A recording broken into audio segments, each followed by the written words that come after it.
Pronto. Bom, então lembrando, né, gente, que hoje nós vamos terminar a aula de lesão medular. Vou colocar aqui, então, para compartilhar a tela. Não vou fazer chamada, tá? Certo? No final da aula, porque eu sei que tem gente que tá com dificuldade de internet. Aí entra, mas cai, mais entra, mais cai. Aí na hora da chamada caiu, aí enfim, né? Então, como a gente tá nessa forma remota, não vou fazer chamada hoje, ok?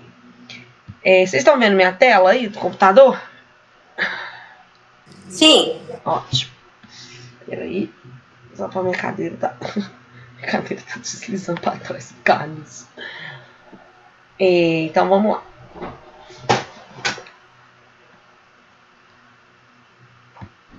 Bom, a última aula, então.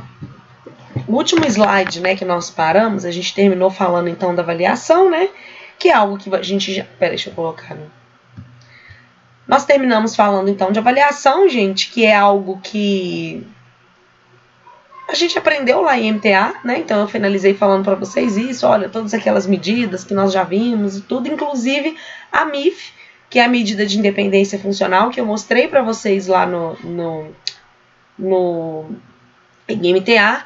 Ela é uma medida muito utilizada para avaliar a independência do indivíduo com lesão medular. Não é específica na avaliação do indivíduo com lesão medular, mas é sim uma avaliação muito utilizada nessa população em conjunto com a Ásia, que é o que eu falei para vocês que a gente ia começar nessa aula, né? Ásia ou Ásia, depende de como, né, você quer chamar. Nós vamos começar, então, falando agora da Ásia e vamos depois terminar falando do plano de reabilitação do paciente com lesão medular, ok? Bom, então a Ásia, como eu falei para vocês, ela é uma avaliação internacional do paciente com lesão medular, ou seja, o paciente com lesão medular em qualquer lugar do mundo, ele tem que ser avaliado pela Ásia, tá certo? Então, a Ásia, ela é uma ficha de avaliação, ela é uma ficha de avaliação que ela padroniza a forma que a gente tem de classificar o nível da lesão medular do nosso paciente. Então, o que significa isso? Nós já falamos, né, na aula passada, sobre os dermátomos e os miótomos, né? O dermátomo é aquela região específica daquelas regiõezinhas, né? Inclusive tem um desenhozinho aqui dos dermátomos na própria ficha de avaliação da Ásia. Esse aqui são os dermátomos, que são o que então? Aquelas áreas, regiões específicas da pele que são inervadas.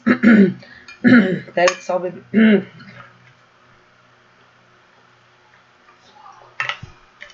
Que são inervadas e o aspecto sensorial, né, dessas regiões desses indivíduos. E os miótomos são os grupos musculares que são inervados também por algum par específico de nervo. Então, gente, quando a gente fala da Ásia, que é essa avaliação padronizada, a gente tem essa ficha aqui. Essa é a ficha de avaliação da Ásia.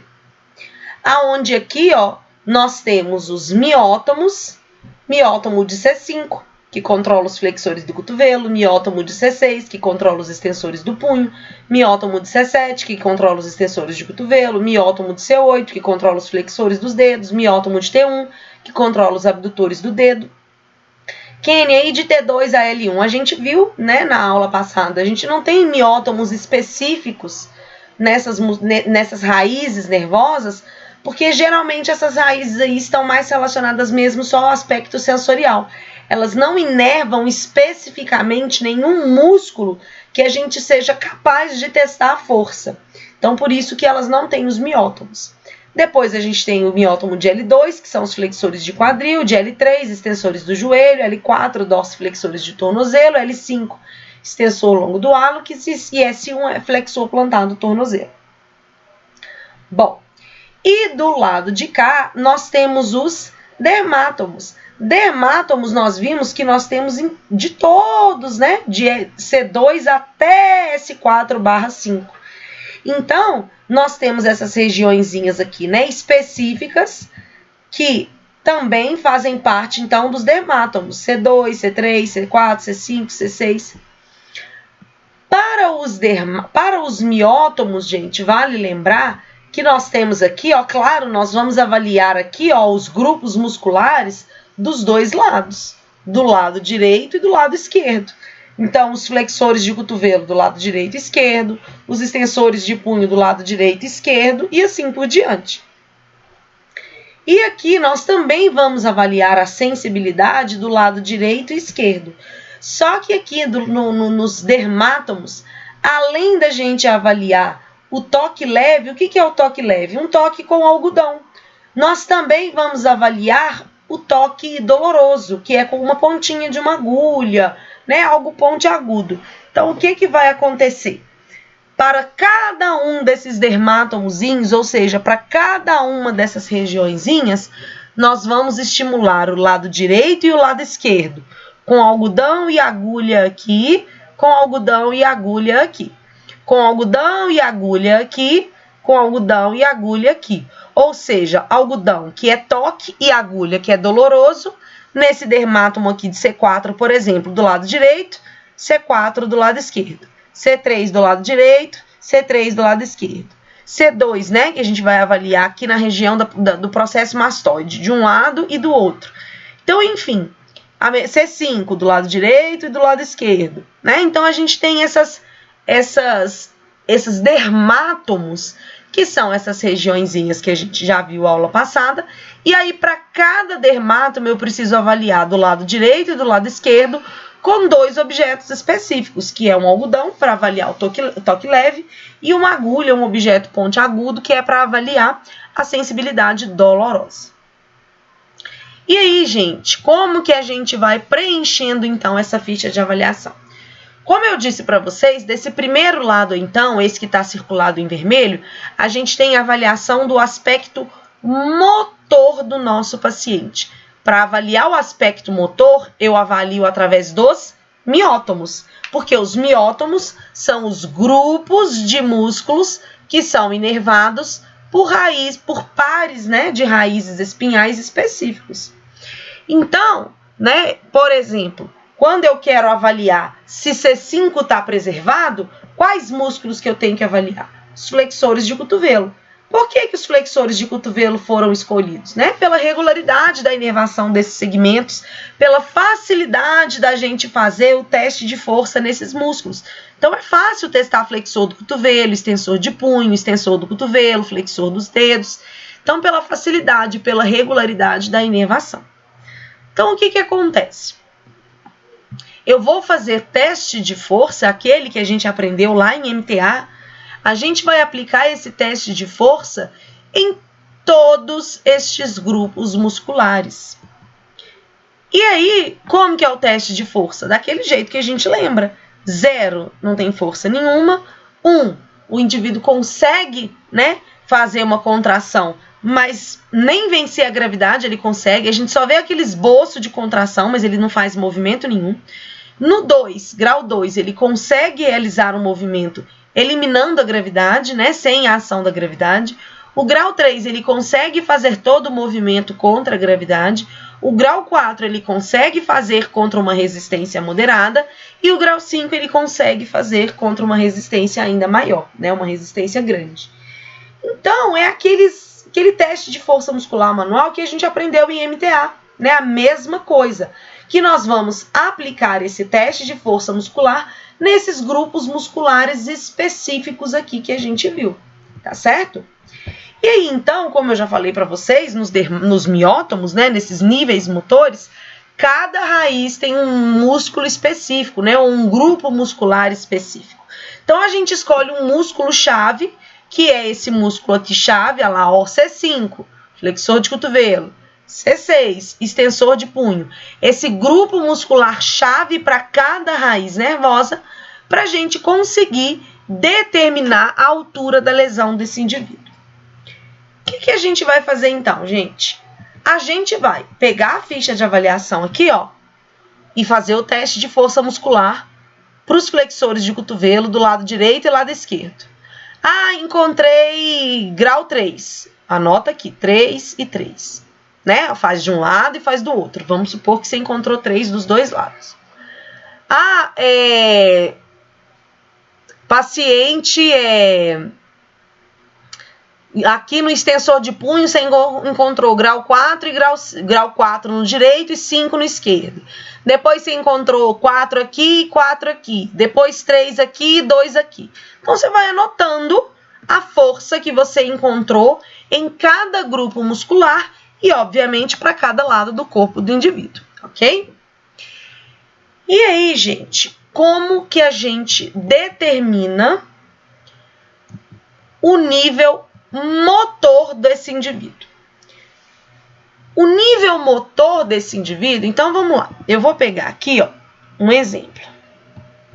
Que eu faria isso no quadro, mas como o quadro, né, não tem como colocar aqui, então vamos pegar aqui como exemplo.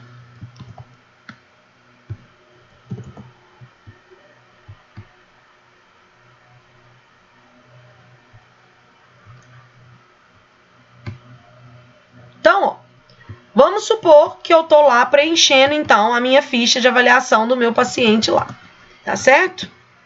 Então,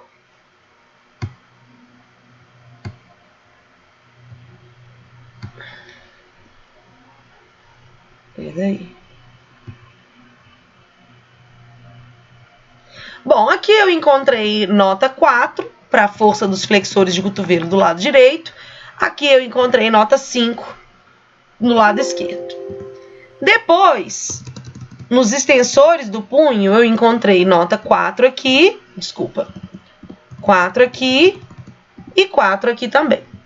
Depois, nos extensores de cotovelo, eu encontrei nota 3 e nota 4 aqui, o grau 4. Depois, nos flexores dos dedos, eu encontrei nota 3 e nota 3 aqui. Depois, aqui eu encontrei nos abdutores do dedo, nota 3 e nota 2. Aí vou lá para baixo, né? Aí lá nos flexores de quadril, eu encontrei nota 2 e grau 2, né? Aí nos extensores de joelho, 2 e 2 também. Aí aqui nos dorsiflexores, 1, 1, 1, 1 e aqui 0 e 0. Então, preenchi. Avaliei todos os miótomos, né, do meu paciente, tanto do lado direito quanto do lado esquerdo. Beleza. Kênia, depois que eu avaliei, então, a força, né, o aspecto motor de todos os miótomos do meu paciente, como que eu determino a altura da lesão motora dele? Ou seja, a altura na medula que houve a lesão que comprometeu o aspecto motor. Para eu determinar a altura, o nível da lesão motora, porque até agora eu não estou falando de sensibilidade, eu só estou falando de aspecto motor, para eu determinar o nível da lesão motor, gente, qual que é o critério? É o que o slide colocou para você aqui, ó. É o nível aonde o músculo-chave mais baixo tem pelo menos grau 3 e todos os músculos para cima dele é grau 4 ou grau 5. Então, vamos voltar aqui, ó. Aqui é o seguinte. Olha só. Esse é grau 4 e grau 5, normal. 4 e 4, 3 e 4. Qual que é o nível da lesão aqui motora que eu determino? É o último grau, ou seja, o nível, né, a raiz nervosa mais baixa que eu tenho dos dois lados, pelo menos grau 3, e sendo que para cima desse aqui, eu tenho que ter só de grau 3 para cima, 3, 4 ou 5.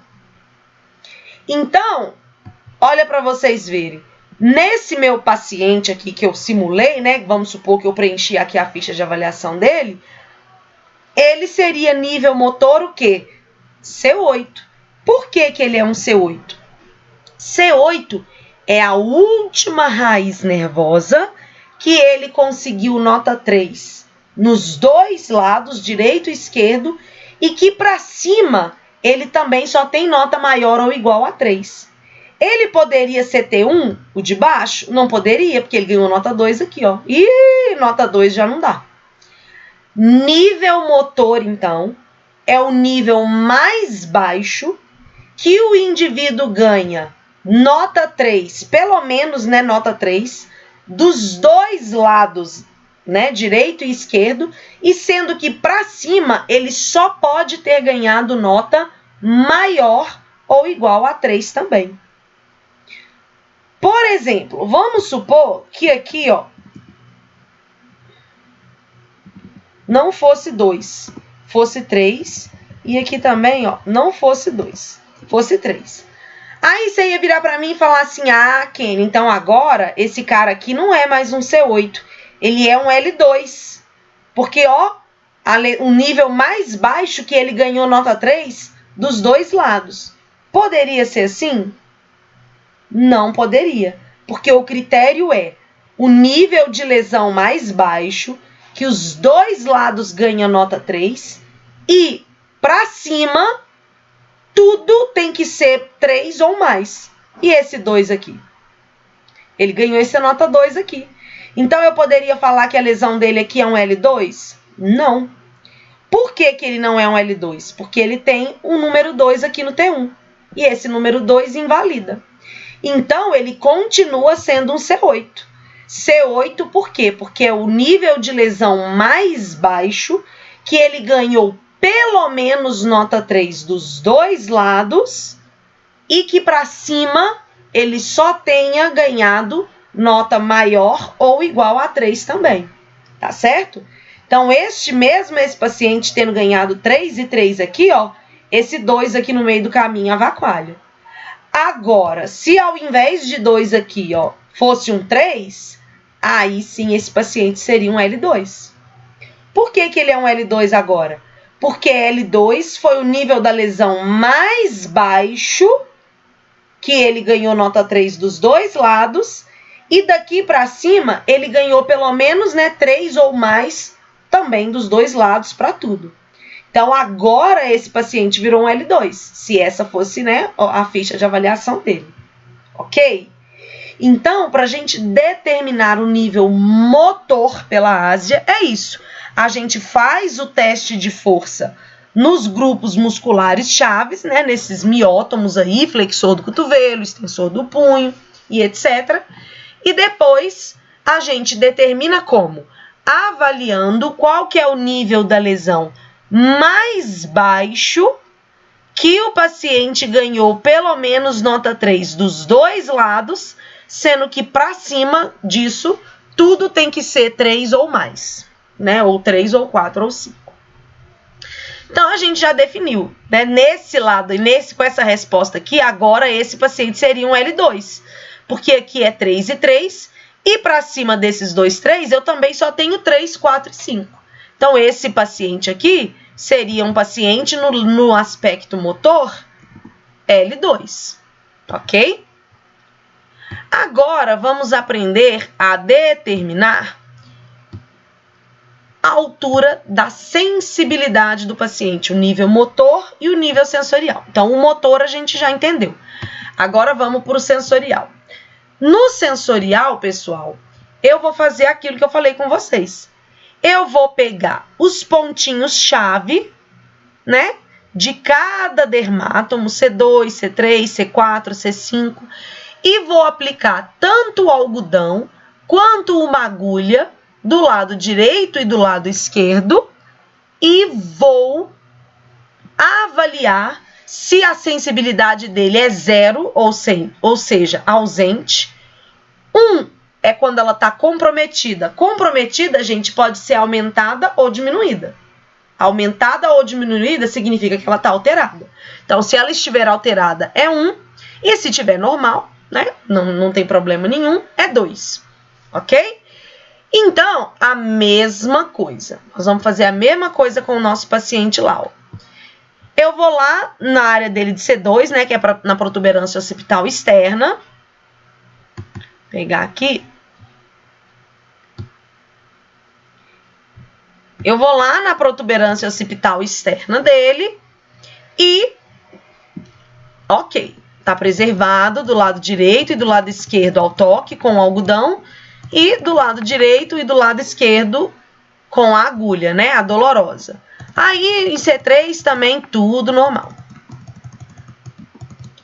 Chego em C4, tudo normal.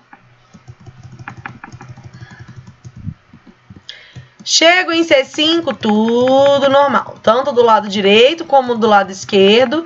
Tanto a sensibilidade dolorosa como a sensibilidade ao toque com o algodão.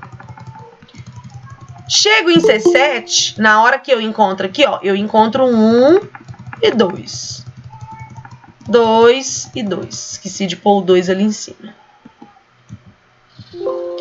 Aí chego em C8, volta a ser tudo 2 de novo. 2, encontro tudo normal de novo a nível de C8.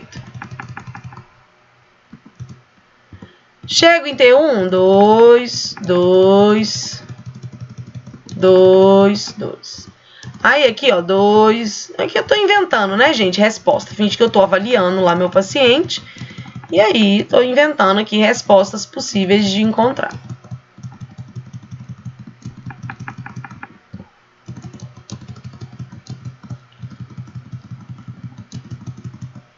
E aí, vamos supor que daqui para baixo vai ser tudo... Aqui para baixo... Aliás, aqui é 1, aqui é 1. E aí, daqui para baixo, já começa a ser tudo 0. Coloquei um monte de 0 ali, não precisava, né? Mas enfim. E daí para baixo é tudo 0. Kênia, qual é a altura agora do nível da lesão sensitivo ou sensorial? Qual que é a regra?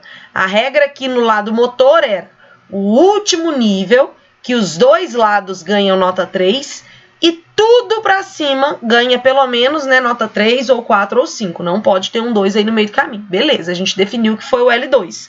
L2 ganhou nota 3 do lado direito e do lado esquerdo, e todas as notas para cima também foi pelo menos nota 3. No mínimo nota 3, tem que ser 3, 4 ou 5. Então, show de bola. Esse paciente, no lado motor dele, ele é um L2. E no lado sensorial, quanto que é? No lado sensorial é mais fácil ainda. É o último nível, ou seja, o nível mais baixo, gente, que ele ganha 2 em tudo. Que ele ganha 2 dos dois lados, tanto no toque quanto na agulha, e que para cima também ele só tenha 2.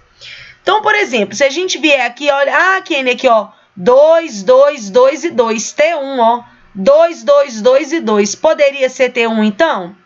Não, porque olha aqui um 1 aqui no meio, ó, olha um 1 aqui no meio, ó, o último nível em que eu só tenho 2, dos dois lados e para cima. Então, é o último nível que eu só encontro 2 aqui, ó, seria C6. Daqui até C6, olha lá, ó, eu só encontro 2. Esse paciente pode ser C7? Não, porque no C7 já apareceu 1. Então, qual que é o nível da lesão sensorial desse paciente? C6, porque é o último nível aonde só aparece nota 2, que significa o quê? Sensibilidade normal. Se aqui não fosse 1, né, se aqui, ó, ao invés de 1 eu tivesse encontrado 2, e ali também, ó, ao invés de 1, eu tivesse encontrado 2, aí sim, ó, 2, 2, 2, 2, 2, 2, 2, 2. Aqui, ó. O último nível, que tudo pra cima aqui, ó, eu só encontro 2. Esse paciente podia ser um T2? Não, porque no T2 já apareceu nota 1. Então, é o último nível aonde só aparece nota 2. Então, esse paciente, no aspecto, né, sensorial dele, ele é um T1. Ok? Kênia, mas pode, no lado sensorial, ele ser um nível e do lado motor ele ser outro nível? Pode. Não tem problema absolutamente nenhum. Ele pode ter o nível motor numa altura e o nível sensorial em outra altura. Ok? Então, vamos voltar para a aula. Então, gente, o que a gente pode fazer aqui, né? Que é a única coisa que eu esqueci de explicar. Depois que você dá todas as notas, né, você determina aí o nível da lesão, o que você pode dar é uma nota, é o índice motor. O que é o índice motor? É só somar. Soma a força que você encontrou em todos os músculos do lado direito, depois a soma, né, a força lá, o número que você encontrou em todos os músculos do lado esquerdo. Como a gente tem aqui, né, 10 músculos, 10 e 10, e cada uma você pode dar nota até 5, 5 vezes 10 vai até 50, 5 vezes 10 vai até 50, 50 mais 50, 100. Então, o índice motor do lado direito vai até 50, o índice motor do lado esquerdo vai até 50 e o índice motor total vai até 100, porque, né, é a soma de 50 mais 50. Então, é só chegar aqui, ó, e somar. 2 mais 3, 5 com 4, 9 com 5, 14, ok? Vai só somando aqui e anota depois a numeração. E aqui é a mesma coisa, a gente consegue ter o índice de estimulação com agulha lá, ó. Então, do lado direito aqui com a agulha, soma o 2, 2, 2 mais 1, mais 1, mais 1, mais 2, mais 2, mais 2, soma tudo, né? Tanto do lado direito como do lado esquerdo. Depois, quando você somar o dos dois lados, você vai ter o índice do toque leve, que é o com o algodão, e soma, soma, soma, soma, soma o do lado direito. Depois soma, soma, soma, soma o do lado esquerdo com a agulha. Quando você somar o dos dois lados, você vai ter o índice da estimulação com a agulha. Certo? A gente chama isso de índice, o índice motor e o índice sensorial, que é a nota que a gente dá somando as pontuações que a gente encontrou para cada músculo no aspecto motor e para cada dermátomo no aspecto sensitivo, ok? Então, ali só mostrando, né, aquela ali maior, as regiões que são de cada dermátomo, e aí explicando isso, que o nível sensitivo é o segmento mais distal que teve nota 2, ou seja, né, que teve a sensibilidade normal para os dois lados do corpo, para os dois tipos de sensibilidade. E aí depois, gente, a última coisa que a gente pode fazer na Ásia é vir aqui, ó, e determinar o nível, determinar a escala de deficiência. O que é a escala de deficiência? A escala de deficiência, que você vai preencher aqui, ó, aí aqui você pode colocar, né, gente, do lado direito e do lado esquerdo, qual que foi, né, o nível motor. Você vai preencher aquilo que você já somou, já determinou ali, né? Agora, o que você pode fazer aqui, ó, é colocar essa Asia Impairment Scale, que é a escala de deficiência da Ásia. Aqui, gente, para você preencher ali embaixo, você precisa ver essa tabelinha aqui, né? Você precisa ver essas referências aqui. Quando você for determinar, então, essa escala de deficiência, você vai dar uma letra para o seu paciente de A a E. Sendo que A significa assim, o paciente está muito lascado, né? A lesão foi completa, ele não tem função motor ou sensorial nenhuma, em nenhum dos lados, nada. Não quer dizer que esse paciente não tem nada. Então, a gente fala que a escala de deficiência dele é A. Nossa, porque é o pior paciente de todos. Por outro lado, o paciente pode ser um E, que é normal. Ele teve a lesão medular, mas a escala de deficiência dele indica que ele está normal. Ele tem todas as funções sensitivas e motoras normais, preservadas, tá certo? Então, a gente usa essa escalinha aqui, né, para a gente depois determinar aquele nível da lesão lá. Então, aqui são só alguns exemplos, tá certo? Alguns exemplos que eu coloquei para vocês, ó. Se for verdinho, significa que o paciente alcançou grau 4 ou grau 5. Se for azul, significa que ele alcançou grau 3. Se for cinza, significa que ele alcançou grau 2. Se não for branco, né, grau 0, aí não tem nada. Então, ó, esse paciente alcançou grau 4 ou 5 até C6. Depois disso, ele já não tem mais nada. Então, ele é um paciente C6. No aspecto motor, né? No aspecto sensorial, aqui, ó, verdinho é onde ele tem a sensibilidade preservada dos dois lados. É normal também. Aqui, já que ele tem a sensibilidade preservada dos dois lados para os dois tipos de sensibilidade até C6, Então, ele também seria um paciente C6 no aspecto sensorial. Então, esse paciente ele é um C6 motor e um C6 sensorial ou sensitivo. Esse daqui, ó, ele ganhou nota 4 ou 5 até C8 e em T1 ele ganhou azul, significa que ele ganhou nota 3. Aqui, ó, ele já ganhou ou nota 2, né, ou é cinza claro ou é branco mesmo, enfim. Que o slide, né, fica ruim a cor. Isso significa que qual que é a altura da lesão desse paciente? Qual que é o nível dele motor? Ele é um T1. Por que que ele é um T1? Ué, porque o último nível dele, que ganhou pelo menos nota 3 dos dois lados, sendo que para cima é tudo 3 ou 4 ou 5. Então, ele é um T1 no aspecto motor. E no aspecto sensorial? Gente, no aspecto sensorial ele é um S4, S5, ele não tem comprometimento nenhum. A sensibilidade dele foi normal, ou seja, tá verdinho em todos os pontos, tanto de leve quanto de dor, tanto do lado direito quanto do lado esquerdo. Agora, olha esse paciente aqui, ó, já mudou. O sensorial desse paciente é igual ao do outro. Também é um S4, S5. O paciente não tem comprometimento sensorial nenhum. Mas olha aqui do lado motor. C5, C6, C7, C8 e T1, ele ganhou nota 4 ou 5, que é verdinho. Lá no L2, ele ganhou nota 3. L3, L4, ele ganhou nota 2 ou menos. E o L5 nem foi testado. Provavelmente ele nem tinha movimento mais. Então, qual que é o nível da lesão desse paciente? Ele é um L2. Por que que ele é um L2? Ele é um L2 porque é o último nível que ele ganhou pelo menos nota 3 dos dois lados e para cima ele ganhou, né, nota grau 3 ou 4 ou 5. Então, gente, é importante a gente lembrar que quanto mais alta a lesão, né, quanto mais perto ali das vértebras cervicais mais altas, mais comprometido esse paciente estará. Então, por exemplo, olha esse paciente aqui com uma lesão de C4. Ele é um paciente tetraplégico que não mexe nem o ombro. Esse aqui não mexe nem o ombro. Já um C6, ele é um tetraplégico também, mas ele é um tetraplégico que já tem pelo menos ombro. T6 já é um paciente que tem ombro e todos os membros superiores preservados.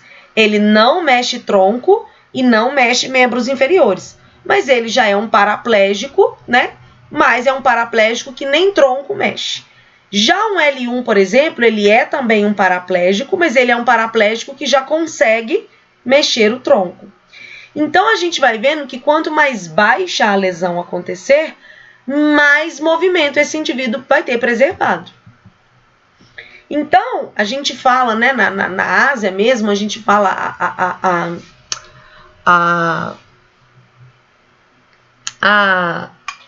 quando a gente vai falar no dia a dia, né, nos nossos pacientes, na reabilitação,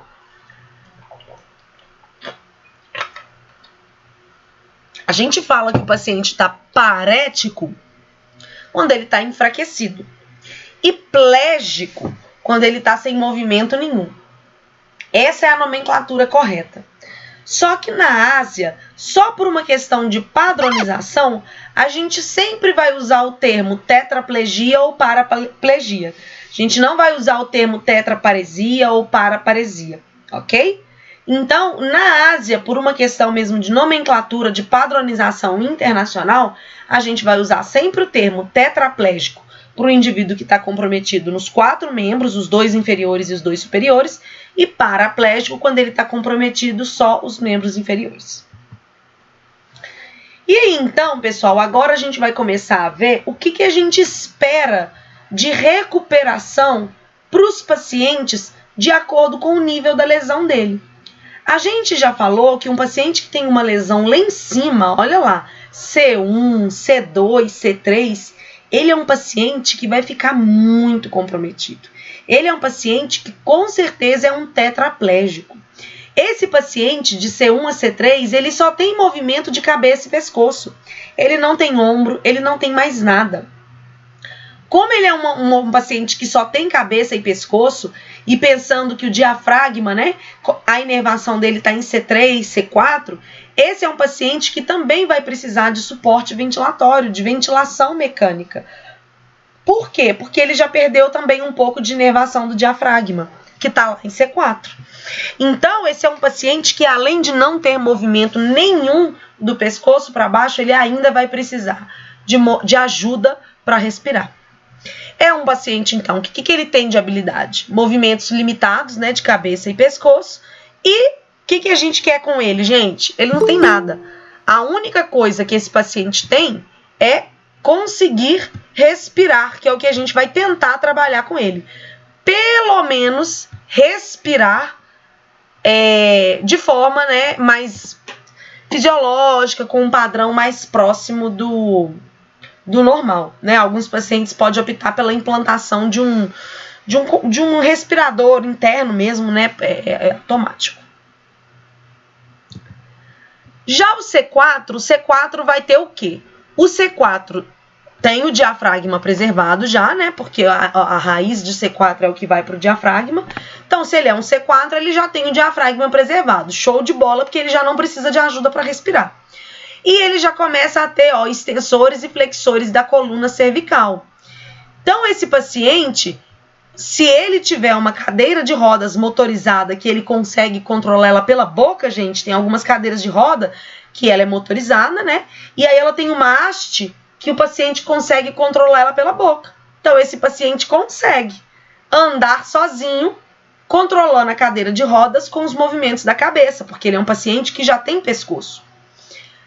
Mas, claro que para realizar suas atividades da vida diária, de alimentação, de higiene, para fazer as suas transferências, né, de um lugar para o outro, ele é um paciente que ainda precisa, ele é dependente ainda.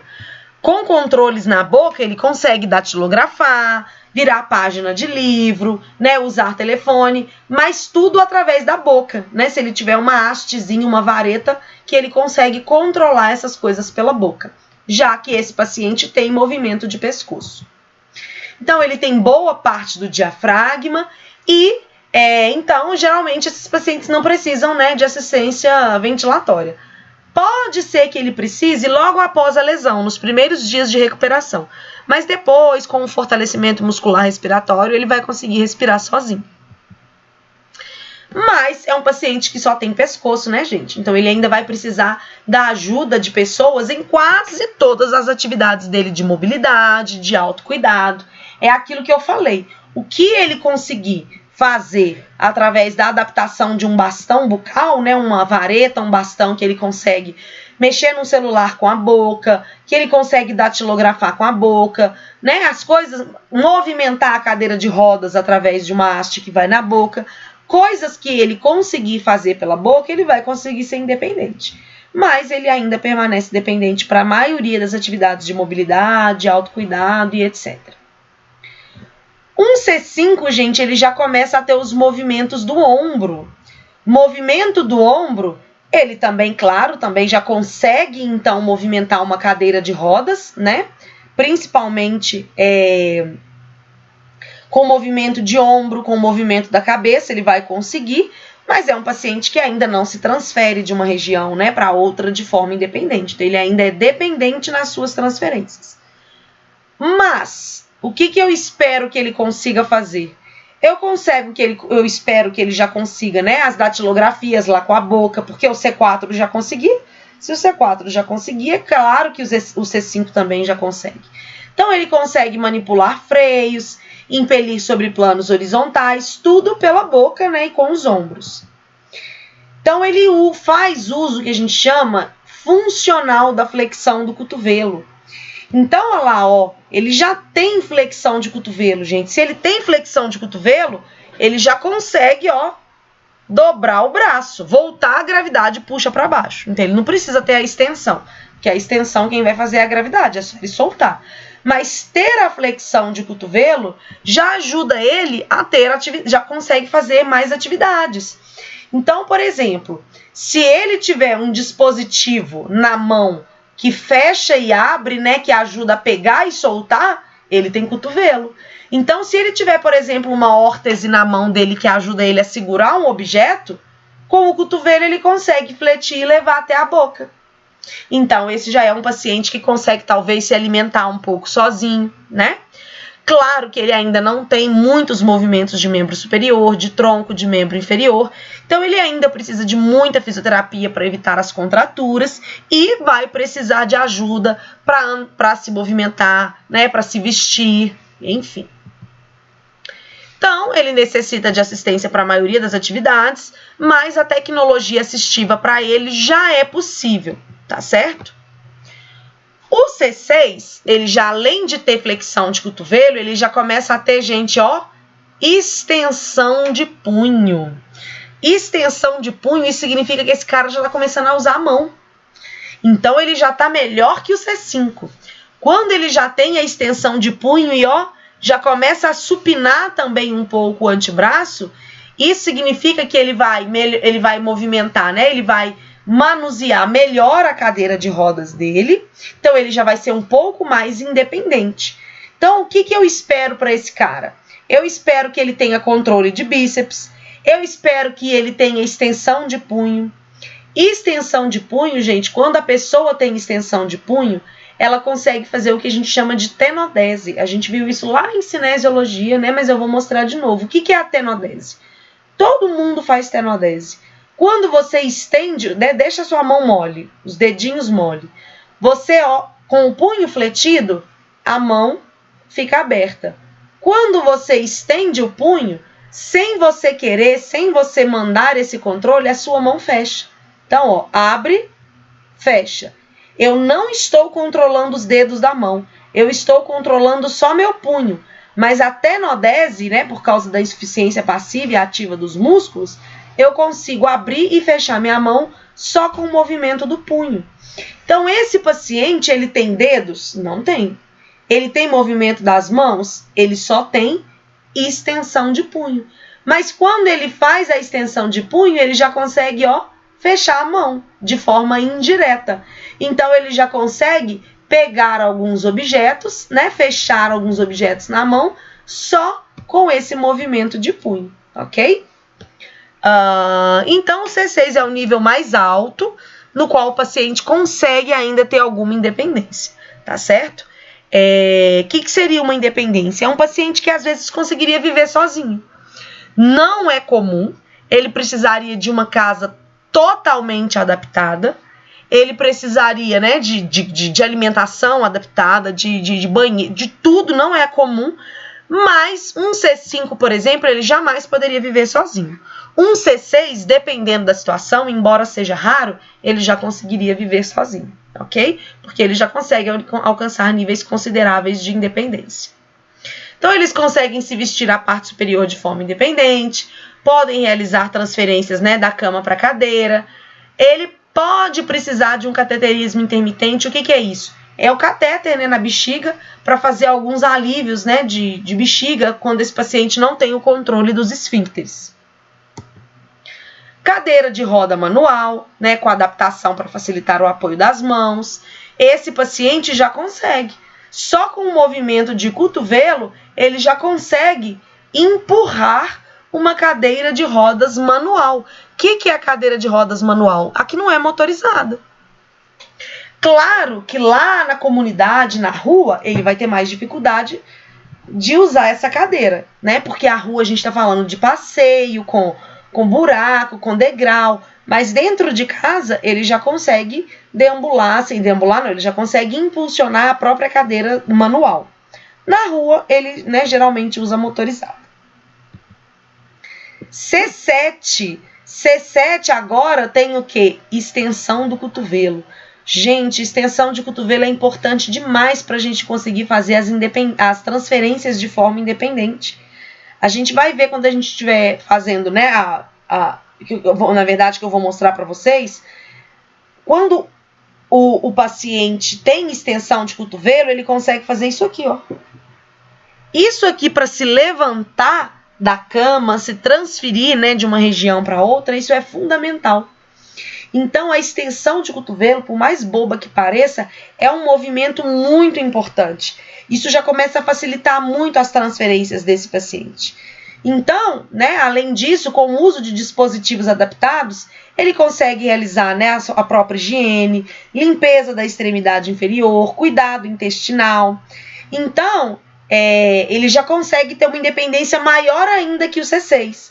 Mas é um paciente que ainda pode precisar do cateterismo. O que é o cateterismo mesmo? Um paciente que às vezes precisa ir lá no hospital, passar o catéter para esvaziar a bexiga, né?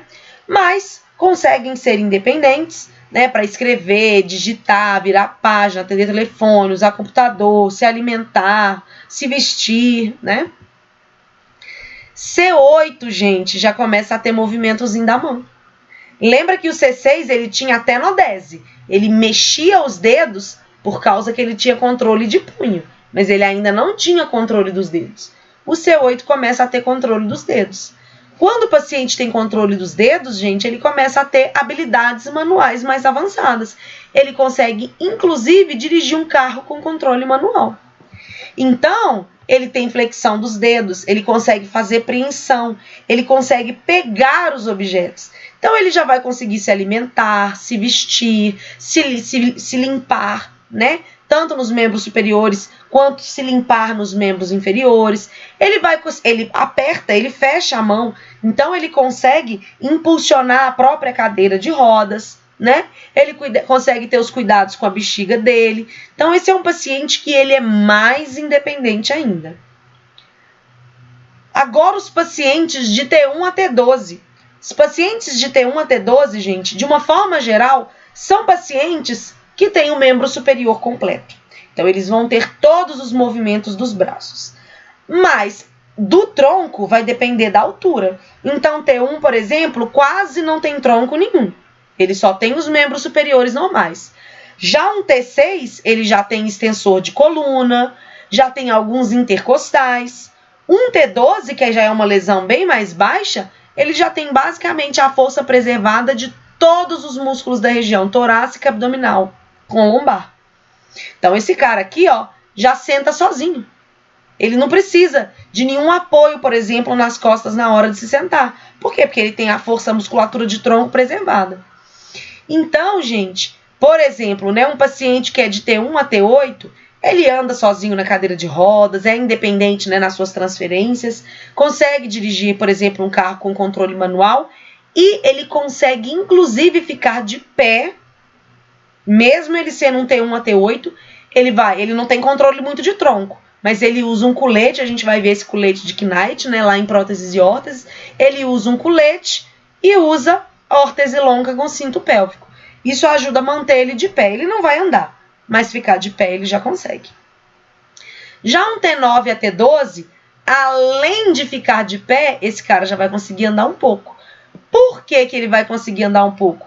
Porque ele vai usar a musculatura da pelve para conseguir passar um pouco, né, os passos de um lado para o outro. Ele faz assim, ó, com a pelve e vai, ó, passando, né? Eu tô simulando o ombro como se fosse a minha pelve. Ele vai fazendo isso aqui, ó, e consegue. Ele não tem movimento de braço. Que ele não teria, na verdade, que o movimento das pernas, né? Mas a pelve, olha lá, ó, com a pelve, ele vai anteriorizando uma perna em relação à outra e ele vai conseguir, inclusive, andar pequenas distâncias. Oh, meu Deus.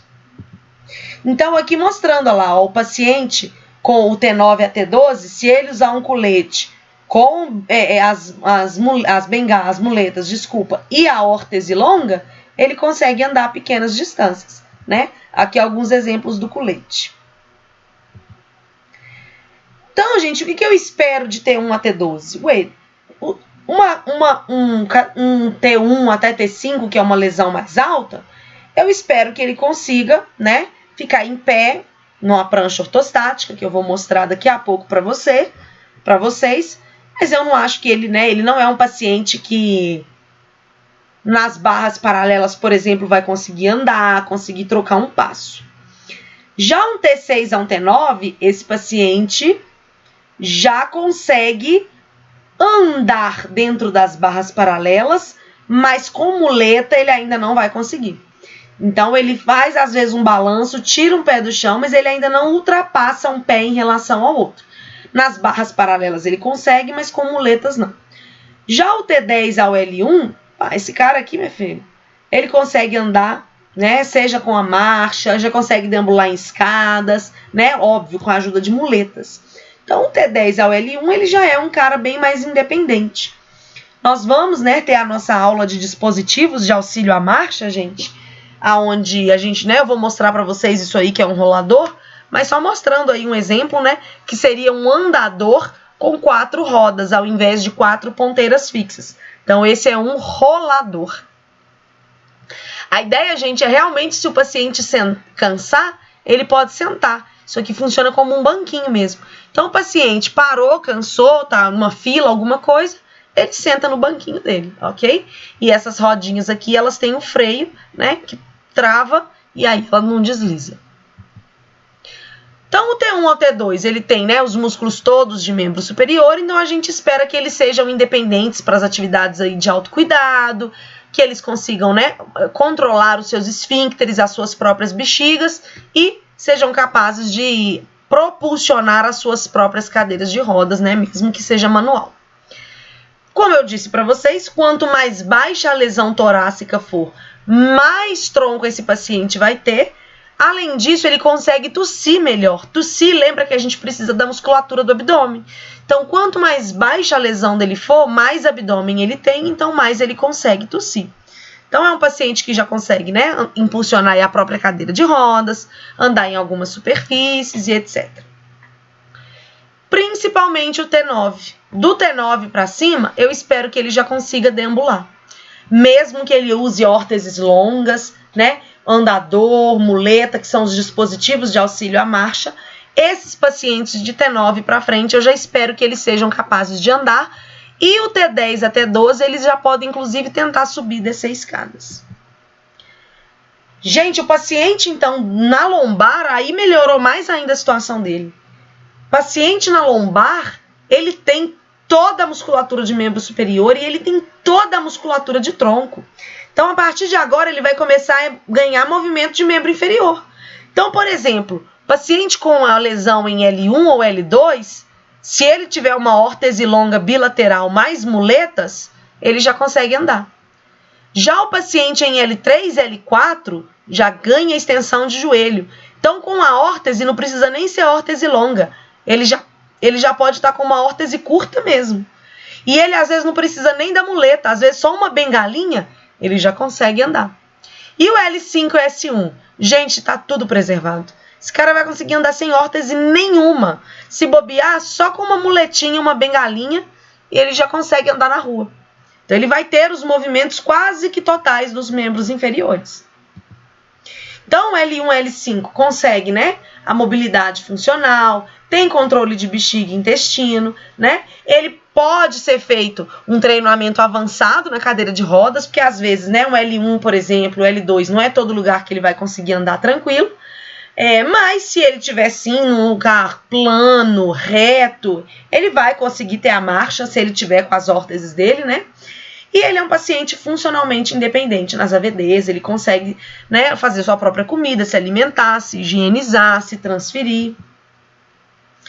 Como eu disse para vocês, com as órteses, né, longas ou curtas, depende da altura da lesão na lombar, ele consegue, inclusive, andar ou até subir e descer escadas, tá certo? E agora vamos para o tratamento. Aqui, gente, a gente tem que lembrar que o objetivo do paciente é sempre individualizado. Quem é um homem com a mesma lesão, na mesma altura, no mesmo caso do outro paciente que eu peguei. Mas ele é um paciente diferente, com uma família diferente, então com condições socioeconômicas diferentes. Então, todo tratamento ele tem que ser individualizado, levando em consideração a individualidade de cada indivíduo. Né? Misericórdia. Então, a primeira coisa que a gente tem que pensar, identificar o problema daquele paciente, né? Então, qual que é o nível da lesão dele? É uma lesão completa, é uma lesão parcial? É uma lesão parcial? Então, ele pode ter, né, movimentação, força em alguma coisa para baixo da lesão, que compensa a gente fortalecer. Então, é importante envolver esse paciente no planejamento dos objetivos, estruturar, né, o tratamento para obtenção de sucesso, providenciar, gente, várias atividades. Quanto mais diversificado for o nosso plano de tratamento, mais o paciente vai gostar, mais repertório o paciente vai ter, mais ele vai aderir ao seu plano de tratamento. Sabe aquela aula que a gente chega todo dia, todo santo dia a mesma coisa, não tem uma aula prática no meio, o professor não conta um caso no meio, não tem nada, aquela, sabe, não tem uma revisão no meio, que a gente também não vai ter, né, porque o tempo não tá deixando. Mas sei lá, você chega qualquer coisa que você vai na academia. Eu, pelo menos, tenho pavor de academia. Eu chego lá todo dia. Ele faz a mesma coisa de braço, a mesma coisa de perna. Eu, Kênia, não gosto. Por que eu gostei do CrossFit? Porque muda. Todo dia é uma atividade diferente, é uma coisa diferente. Então, fazer essa variedade para o paciente também é importante. Imagine ele chegar e fazer todo dia os mesmos exercícios. Ele vai começar a faltar, ele vai começar a ficar cansado. Ai, que preguiça de hoje, fazer aquela mesma coisa. Então, a gente tem sempre que pensar nessas possibilidades, né, gente? E, claro, sempre que possível, mudar alguma coisa na casa do paciente para que ele, né, também fique o mais independente possível e possa retornar ao trabalho e à escola. Então, o processo de avaliação, de reabilitação, sempre considera isso. Primeiro, as considerações que a gente já fez. Segundo, a avaliação fisioterápica, que a gente já falou, né, as coisas que tem que avaliar no paciente, inclusive a ásia. E depois a reabilitação. Dentro do plano de reabilitação, gente, algumas coisas, né, que eu falei antes aí para vocês, o paciente, às vezes, que não vai conseguir ficar de pé sozinho, né, colocando a força na própria perna, o que a gente pode fazer é colocar ele na tábua de ortostatismo. Isso aí são tábuas de ortostatismo. Tábuas que você coloca o paciente deitado e aí depois você eleva aquela tábua, o paciente vai conseguir ficar de pé. Qual que é a importância disso? Gente, por dois motivos. Primeiro, por fatores fisiológicos mesmo, né? Para o seu coração bombear, trabalhar na posição vertical, para esse paciente, né? Fisiologicamente, os mecanismos mecânicos do corpo aconteçam. Mas, principalmente, gente, pelo aspecto psicológico. Um paciente que está há anos ou meses só sentado ou deitado, quando você coloca ele de pé, mesmo que seja nessa tábua, nossa, tem pacientes que choram, tem pacientes que, né? Olha aqui, se vocês perceberem essa tábua, ela tem aqui um suporte para ele fazer alguma coisa com os membros superiores, se alimentar, por exemplo. Gente, isso é surreal. Proporcionar a verticalidade do corpo para esses pacientes é muito importante. A única coisa que a gente precisa tomar cuidado é com essa posição ortostática brusca. Lembra que esse paciente às vezes está há 15, 20, 30 dias, até mais, só deitado. Então, o sangue circula muito fácil na posição deitada. Quando a gente fica na posição de pé, o sangue agora tem que vencer a ação da gravidade. Então, pode momentaneamente faltar oxigênio no encéfalo. Até o sangue subir e chegar lá, ele não estava acostumado, o seu coração não estava acostumado a precisar bombear sangue e vencer na gravidade. O cara estava o tempo inteiro sentado ou deitado. Então, pode acontecer, nos primeiros minutos, ele ter o que a gente chama de hipotensão postural. É a mesma coisa que acontece, às vezes, quando você está muito tempo deitado e levanta de uma vez. Até o seu sangue conseguir, né, o coração conseguir bombear sangue para o encéfalo, dar aquela tonteira. Você pode, inclusive, chegar a desmaiar. Então, o ideal é que você vá alterando, vá verticalizando esse paciente aos poucos. Verticaliza 30 graus, espera alguns minutos. Verticaliza para 45, espera mais alguns minutos. Às vezes, gente, você não vai conseguir ficar com esse paciente na posição totalmente vertical na primeira sessão. Então, às vezes, no primeiro dia, a gente conseguiu 30, 40, show de bola. Na próxima sessão, a gente consegue 40, 50, né? Então, o objetivo, como eu disse, alguns processos fisiológicos de circulação, de respiração, eles melhoram quando o indivíduo está na posição vertical. Então, não é só também, né, pelo aspecto psicológico, mas é também um aspecto fisiológico. Melhorar, né, a ventilação, diminuir e prevenir as úlceras de pressão. O paciente está sentado ali há muito tempo, vai gerar úlcera ali na tuberosidade esquiática. Então, variar, né, melhora a circulação, mas claro, colocou o paciente na tábua de ortostatismo, sempre monitorando, né, frequência cardíaca, frequência respiratória, pressão arterial. Então, ali só mostrando mesmo, né, alguns exemplos de tábuas de ortostatismo lá. Isso aqui é uma cadeira, né, automática, que o paciente aciona e aí ele coloca ela de pé Isso aqui seria o máximo se todos os pacientes cadeirantes pudessem ter isso, né? E aqui é uma mais rústicazinha, né? Uma mais primária. De qualquer forma, ele tem essa trava que não deixa fletir, tem essa trava que não deixa fletir, então não deixa fletir o joelho, não deixa fletir o quadril, então o paciente consegue ficar de pé. Aqui é a mesma coisa. Isso é muito legal, gente. Você fazer treino aqui de coordenação motora com o paciente de pé. O cara tá de pé, ele tá fazendo um treino de atividade específico aqui de, sei lá, de levar um objeto à boca, de escovar os dentes. Isso é muito importante para o paciente. E aqui aquelas cadeiras, né, que eu mostrei que fazem esse papel de forma automática. As barras paralelas vocês, né, já devem ter visto lá no ginásio terapêutico, geralmente sempre fica num cantinho. Sempre é bom ter um espelho por perto para que o paciente possa se visualizar enquanto ele anda.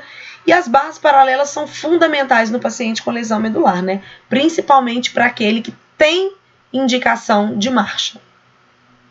O paciente T12 aí, por exemplo, olha lá, ele consegue, né, se manter em pé e dependendo do paciente vai conseguir dar alguns passos aí. A partir do T9, né, já consegue dar alguns passinhos. As órteses, a gente vai, na verdade, ainda ter aula de órteses, né? Então, quais que são os critérios que a gente precisa avaliar para isso, que a gente está falando lá em próteses e órteses.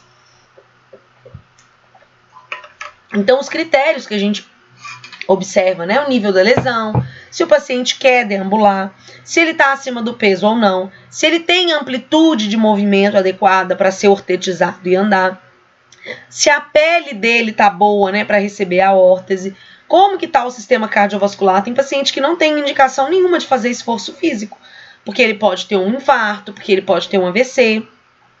Se ele tem a espasticidade, lembram da espasticidade? Aquela hiperreflexia, aquele aumento do reflexo de estiramento. Imagina, o paciente do nada vai andar, alonga um pouquinho o músculo da perna, aí começa aquela contração involuntária, aquela espasticidade. O cara cai no chão. E, né, independência funcional para cadeira de rodas. Aqui, pessoal, em relação à cadeira de rodas, eu coloquei só aqui, né, que ela pode ser manual ou motorizada, que é importante a gente avaliar os parâmetros. Por que eu não coloco detalhe aqui? Porque isso a gente vai ver em próteses e órteses. Tem uma aula que ela é só de dispositivos de auxílio à marcha, que a bengala, cadeira de rodas, andador, tá tudo incluído aí nela. E a gente vai ver quais que são os critérios, né, que a gente tem que avaliar na cadeira de rodas e etc. Remove, por exemplo, os pedais e os braços, né? Como que é feita a propulsão, como que a cadeira de rodas a gente faz a transferência, né? Importante, mesmo que seja um cadeirante, esse paciente ter força, principalmente de membros superiores, né? E mais do que isso, fazer treino funcional. Não é só pôr esse paciente na cadeira, não. Nós vamos fazer prática disso.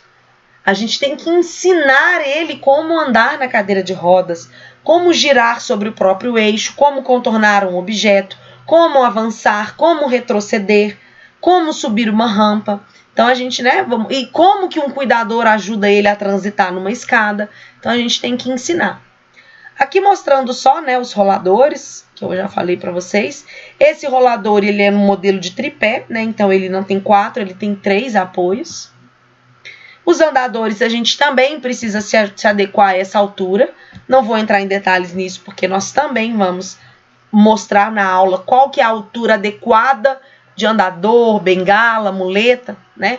Sempre na altura, geralmente, do trocânter maior, mantendo os cotovelos em torno de 20 a 30 graus de flexão.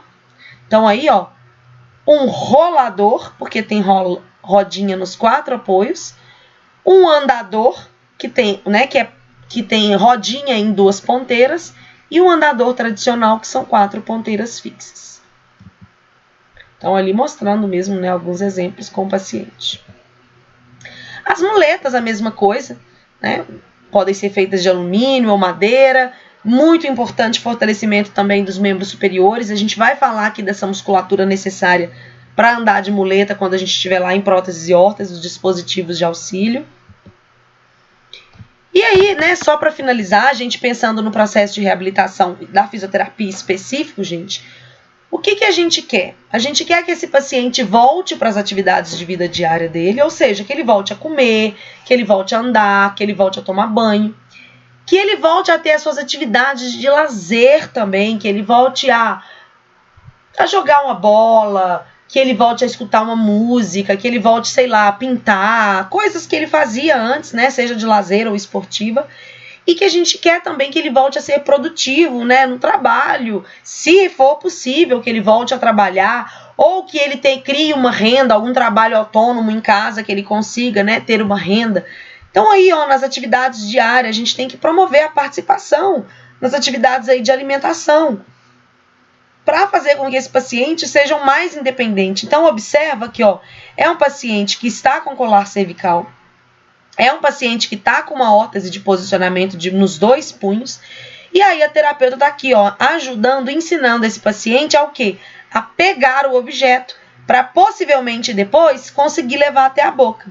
Ah, ele não consegue partir o alimento, mas se o alimento já tiver partido, ele vai conseguir depois pegar com a mão e levar até a boca.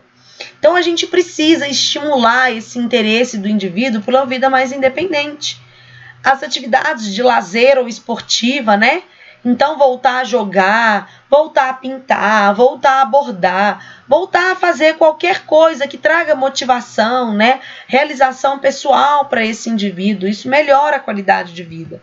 No trabalho, é possível adaptar o trabalho dele com a nova condição dele? Não, não é possível. Então, será que esse cara consegue agora arrumar uma outra forma de trabalhar com as novas condições que ele tem? Sei lá, quantos, né, lesados medulares aí escrevem livros, viram palestrantes, né, ou trabalham de forma remota nos computadores, na engenharia, nas tecnologias, né, à distância, e, enfim. O que a gente pode fazer para tornar esse cara produtivo no trabalho, né? Então, a independência mesmo no trabalho para que ele se reintegre à sociedade. Então, aí só mostrando uma fotozinha, né, na atividade da vida diária que a gente falou primeiro, pô, o cara conseguir colocar a própria meia, conseguir colocar o próprio sapato, né? Nas atividades de transferência, isso aí, essa madeira é uma tábua que a gente chama de tábua de transferência. Às vezes ele não tem força de se colocar de um lado para o outro, mas ele tem força para se deslizar. Então essa madeira ela é bem lisinha mesmo. O paciente bota essa tábua aqui conectando as 2 superfícies e aí ele consegue ir deslizando de uma superfície até a outra, né? A gente chama isso de tábua de transferência. O que a gente pode fazer, por exemplo, né? Um paciente que é C6. O paciente que é C6 é um paciente que tem flexão de cotovelo. Se ele tem flexão de cotovelo, olha lá, ele já consegue colocar, né, as próprias pernas para cima, né? Olha lá, ó, é um paciente que consegue, olha lá, ó, com a extensão de cotovelo, se transferir de uma posição para outra, né? De uma superfície para outra. E aí, quando necessário também, gente, adaptar o ambiente, né? Por quê? Porque às vezes eu preciso instalar uma barra de proteção no banheiro, às vezes eu preciso colocar, né, uma barra de suporte mesmo num corredor para ele conseguir andar. Então, o que a gente quer é o quê? Tornar esse indivíduo o mais independente possível, mas sempre com segurança. Ah, eu quero que ele ande, mas eu quero que ele ande com segurança. Então, será que se eu instalar uma barra aqui ao longo do corredor não vai melhorar? Ah, eu quero que ele tome banho sozinho, independência. Mas se eu preciso, talvez, instalar uma barra, um banco nesse banheiro, para que ele possa conseguir realizar essa atividade, né, de forma independente. Então, a gente precisa estimular a independência, mas a independência de forma segura, né? Então, aí, por exemplo, a adaptação no vaso, né, do lado do vaso, coloca a barra, e aí o paciente consegue sozinho se transferir da cadeira de rodas para o vaso sanitário, por exemplo, né?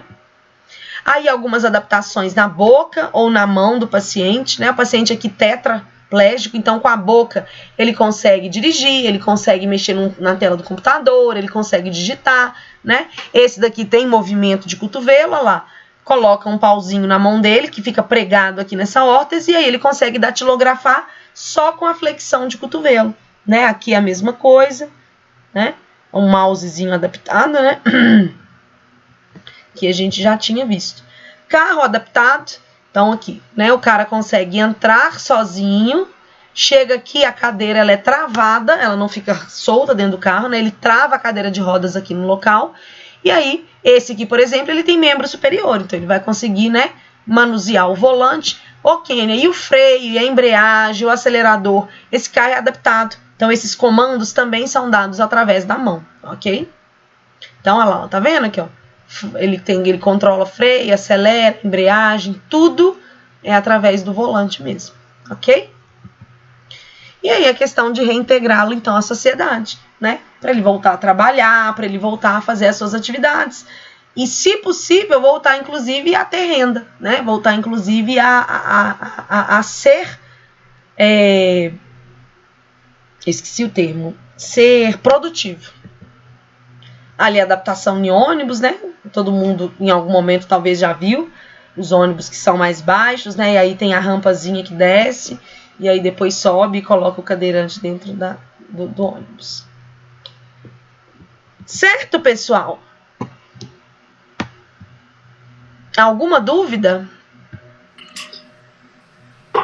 Eu tenho uma dúvida Pode aqui, falar. mas na verdade é sobre o trabalho. O que acontece? Eu acho que no primeira aula que você tinha comentado,